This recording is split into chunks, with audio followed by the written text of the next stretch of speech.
You weren't born to be someone's doormat. You were born to be a force, wild, free, and unstoppable. So why are you wasting your fire warming people who only bring smoke into your life? Let me tell you something I've learned from my own journey. Loyalty is powerful. It's beautiful, but when directed at the wrong people, it becomes a cage. You hold on, you believe. You fight for people who wouldn't lift a finger for you. And slowly, you lose parts of yourself trying to keep something alive that should have ended long ago. Loyalty should never cost you your peace, your dreams, or your worth. Loyalty is one of the most powerful forms of connection between people. It reflects trust, consistency, and emotional investment. But here's the hard truth. Just because you've shared history, time, or even blood with someone doesn't automatically make them worthy of your loyalty. Too often, we confuse time served with value given. We stay loyal out of habit, obligation, or guilt, not because the other person has truly earned that place in our lives. Real loyalty must be based on mutual respect, trust, and care. It should come from actions, not just words. If someone continually disrespects your boundaries, takes more than they give, or expects your support without ever returning it, they haven't earned your loyalty. They've manipulated it, and that distinction is everything. You have to ask yourself, would I get the same energy back if the roles were reversed? If the answer is no, it's time to reevaluate. Loyalty isn't blind devotion. It's a conscious choice made over time, backed by actions that prove someone genuinely values your presence in their life. Some people will test how much you'll tolerate, not how much you mean to them. They'll stay close because they know you're the one who always shows up, even when they don't deserve it. But giving that kind of loyalty away too easily doesn't make you kind. It makes you vulnerable to being taken for granted. It's okay to walk away. It's okay to choose yourself. Your loyalty should be a privilege, not a default setting. And when you start applying that filter, when you stop feeling guilty for protecting your peace, you'll attract people who appreciate, respect, and reciprocate your presence. So remember, loyalty is powerful, but only when it's placed in the right hands. There comes a point in life where you have to stop asking, "What do they think of me?" and start asking, "What do I think of me?"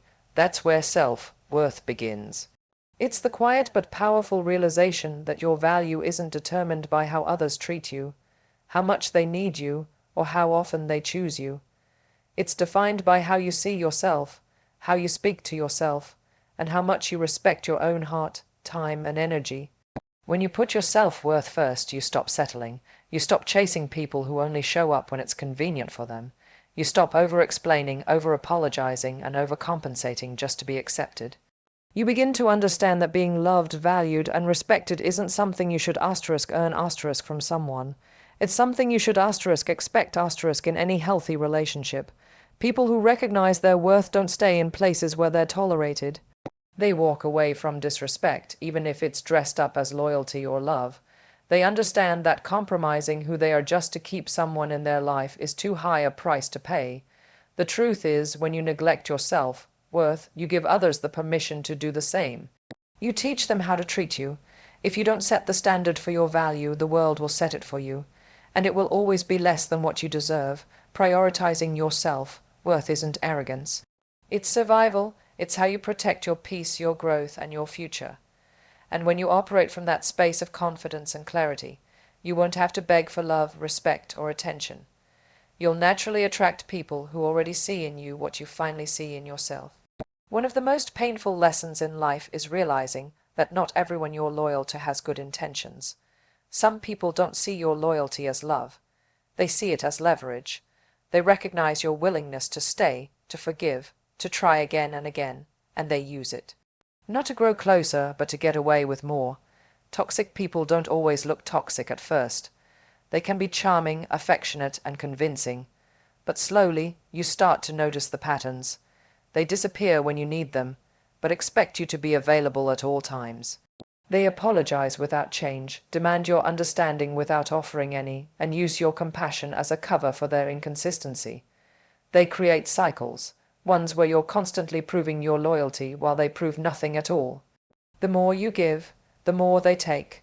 And if you're not careful, you begin to confuse this imbalance with just how relationships are.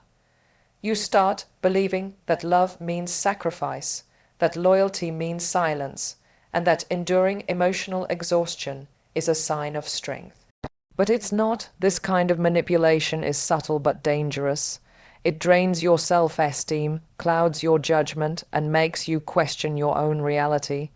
You start thinking that maybe you're the problem, that you're too sensitive, too needy, too much. But you're not. You're just being drained by someone who knows exactly how much you care and uses it to their advantage. Loyalty is a beautiful quality, but in the wrong hands, it becomes a weapon against you. You deserve relationships where your loyalty is matched, not manipulated. It's not your job to fix people who break you. Walk away when your loyalty is being used, not cherished. That's not betrayal. It's self-respect. Time is the one thing you can never get back. You can rebuild your finances, repair broken relationships, and even reinvent your identity. But the hours, days, and years you spend with the wrong people are gone forever. That's why time is your most valuable currency, and how you spend it reveals what and who you truly value. We often give our time away like it's endless, waiting for someone to change, hoping things will get better, staying in situations that no longer serve us out of loyalty, fear, or habit. But the truth is, every moment spent on someone who doesn't respect you, support you, or grow with you is a moment stolen from your future self. It's an investment with no return. Think about how many hours you've spent overthinking, fixing someone else's mess, waiting for a text, or trying to prove your worth to people who don't even see your value. That energy could have been poured into your goals, your passions, your healing, your peace. When you realize that time is a limited resource, you stop spending it on temporary people who treat you like an option.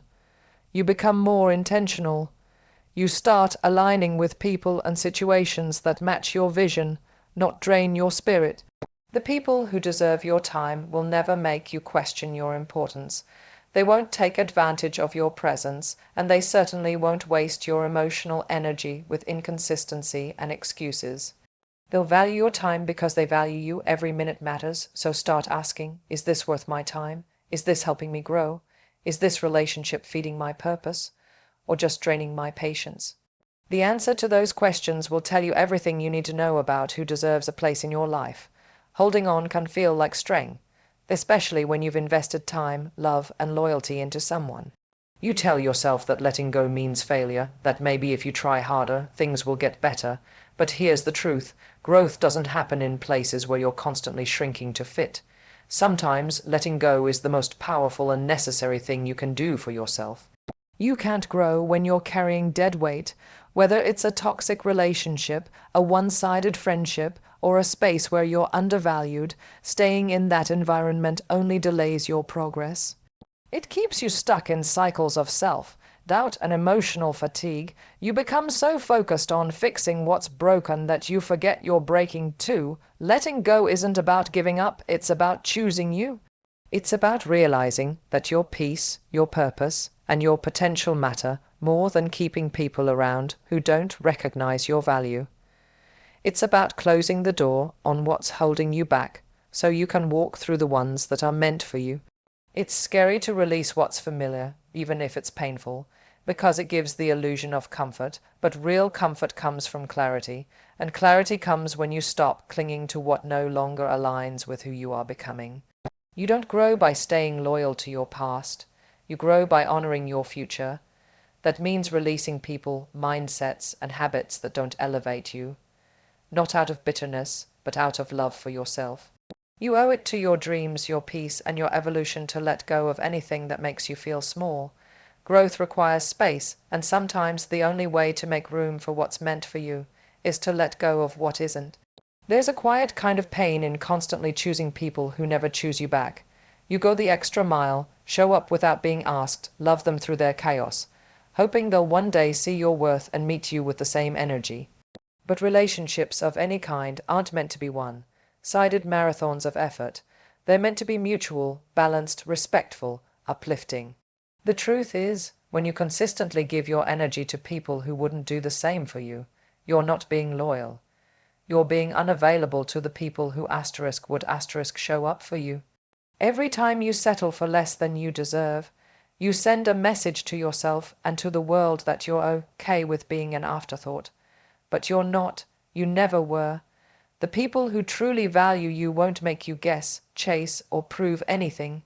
They'll meet you in the middle, They'll reciprocate your effort, respect your time, and cherish your presence. They'll make you feel seen without having to scream, and heard without having to repeat yourself. Choosing people who choose you isn't selfish, it's self-preservation. It's drawing a line that says, I won't beg to be loved, I won't fight to be respected, I won't shrink to fit into someone else's lack of appreciation. You deserve to be in spaces where your energy is matched, not minimized. So stop pouring your light into places that only cast shadows. Start investing in those who invest in you. The right people don't make you feel like you're too much. They make you feel like you're just enough. And when you start surrounding yourself with those who choose you freely, consistently, and wholeheartedly, you'll realize you were never asking for too much. You were just asking the wrong people.